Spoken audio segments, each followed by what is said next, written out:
सुप्रभात बच्चों। आज हम कक्षा 7 का इतिहास विषय का पाठ 3 दिल्ली के सुल्तान का आगे का प्रकरण 15वीं व 16वीं शताब्दी में सल्तनत के बारे में पढ़ेंगे। और इससे पहले हमने देखा 12वीं, 13वीं और 14वीं शताब्दी में सल्तनत का विस्तार कहाँ से कहाँ तक था। तो हमने देखा था कि 12वीं शताब्दी में ही दिल्ली महत्वपूर्ण शहर बना था और 12वीं शताब्दी के आरंभ से लेकर अंत तक दिल्ली पर कई राजपूत वंशों का शासन रहा, जिसमें से तोमर और राजस्थान के चौहान राजवंशों का शासन था। फिर 13वीं शताब्दी के आरंभ में तुर्की शासकों का शासन रहा और उन्होंने दिल्ली में सल्तनत का विस्तार किया। तुर्की शासकों में कुतुबुद्दीन ऐबक, इल्तुतमिश, उसकी बेटी रजिया, बलबन, जलालुद्दीन खिलजी और अलाउद्दीन खिलजी का शासन रहा। तो ये देखिए कि 13वीं शताब्दी में दिल्ली सल्तनत का विस्तार उत्तरी भारत तक था और अलाउद्दीन खिलजी ने 13वीं शताब्दी के अंतिम दशक से लेकर 14वीं शताब्दी के आरंभिक दशक तक अपने अभियान को दक्षिण की तरफ मोड़ा और उसका नाम रखा दक्षिण भारत अभियान और दक्षिणी भारत तक अपने सल्तनत का विस्तार किया। और उसके बाद आए, एक सारणी में देख लेते हैं पहले हम कि खिलजी वंश के बाद 1320 से 1414 तक रहा तुगलक वंश का शासन और 14वीं शताब्दी के तुगलक वंश के बाद 15वीं शताब्दी में किन का शासन रहा? 15वीं शताब्दी में सैयद वंश और लोधी वंश का।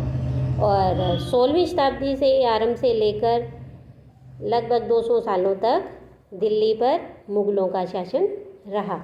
तो इस तरह से हमने सारणी में देखा कि 12वीं शताब्दी के आरंभ में राजपूत वंशों का शासन रहा, 13वीं शताब्दी में तुर्की शासकों का और 14वीं शताब्दी में तुगलक वंश का, 15वीं शताब्दी में सैयद वंश और लोधी वंश का और 16वीं शताब्दी में रहा मुग़लों का। तो थोड़ा सा पाठ है वो देख लेते हैं। 15वीं और 16वीं शताब्दी में सल्तनत।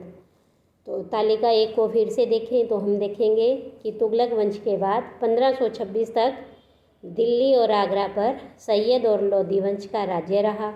अभी हमने सारणी में देखा भी था कि 1414 से 1526 तक दिल्ली पर सैयद और लोधी वंश का शासन था, जब तक जौनपुर, बंगाल, मालवा, गुजरात, राजस्थान और पूरे दक्षिण भारत में स्वतंत्र शासक उठ खड़े हुए थे।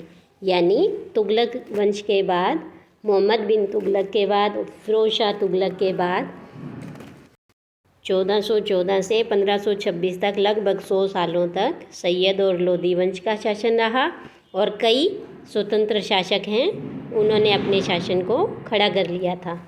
उनकी राजधानियां समृद्ध थी, उनके राज्य फल फूल रहे थे और इसी काल में यानी इन्हीं 100 सालों में अफ़गान और राजपूत जैसे नए शासक भी उभरे थे। इसके बाद इस काल में स्थापित इन 100 सालों में जो स्थापित हुए राज्य, उनमें से कुछ छोटे थे परंतु वे शक्तिशाली थे और उनका शासन बहुत ही कुशल और सुव्यवस्थित तरीके से चल रहा था। इन्हीं में से एक थे शेरशाह सूर।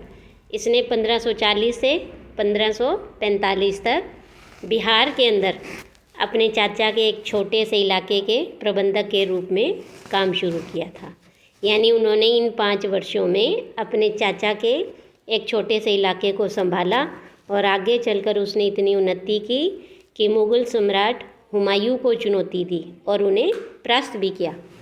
तो शेरशाह सूरी और हुमायूं के बीच 1530 से 1540 और 1555 से 1556 इनके बीच में टकराव हुए, युद्ध हुए और इसमें शेरशाह सूरी ने हुमायूं को परास्त किया।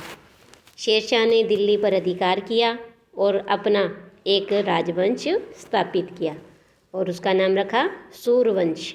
और लेकिन सूरवंश ने केवल 15 वर्ष तक ही शासन किया, लेकिन इसके प्रशासन ने अलाउद्दीन खिलजी वाले तरीक़ों को अपनाया और उन्हें अपनाकर और भी चुस्त बना दिया।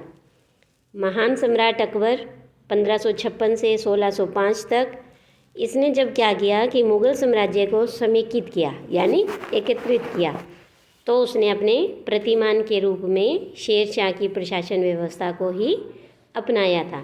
यानी कि मुग़ल सम्राट अकबर ने अपना आदर्श, प्रतिमान होता है आदर्श, तो अपना आदर्श किसे माना? शेर शाह को। शेर शाह ने जैसे प्रशासन व्यवस्था की थी, उसने अकबर ने भी वैसे ही प्रशासनिक व्यवस्था को संभाला था। और शेर शाह ने किसे अपना आदर्श माना था? शेर शाह ने अलाउद्दीन खिलजी को। तो इस तरह से 15वीं शताब्दी में तो दिल्ली सल्तनत पर सैयद और लोधी वंश का शासन रहा और 16वीं शताब्दी से आखिर तक मुग़लों का दिल्ली सल्तनत पर अधिकार रहा। आज के लिए इतना ही। धन्यवाद।